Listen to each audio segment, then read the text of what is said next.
For the universal design of learning, there are three key principles: engagement, representation, and action and expression. For engagement, it is important to keep in mind that learners are going to differ greatly in ways in which they are engaged and motivated to learn.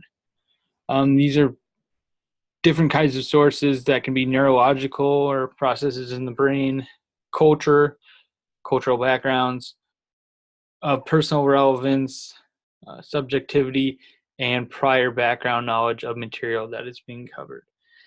Because learners might prefer different types of routines and with work partnership, it's important to keep multiple options of engagement available. That way you're meeting the needs of all the learners in the classroom. No one is left behind. Everyone is engaged. And this will help keep learners purposeful and motivated. With representation, there are different ways in which people perceive and comprehend information as it is presented to them. It's important to keep in mind that due to these differences, that there are different ways that you can approach this.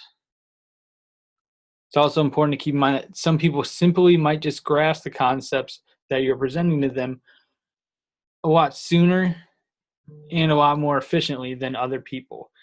And this can be due to the way they learn, whether it's visual or auditory, or sometimes hands-on method.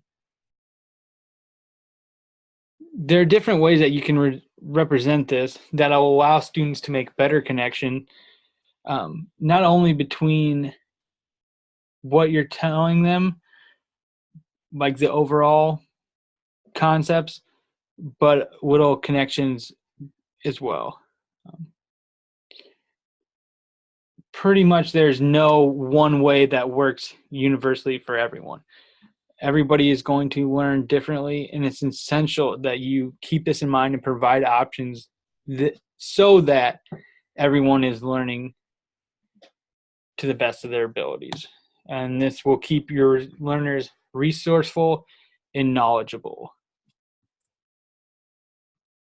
With action and expression, it's important to keep in mind that this really affects how learners physically learn, and that it will be different in all learners because everybody's brain functions differently.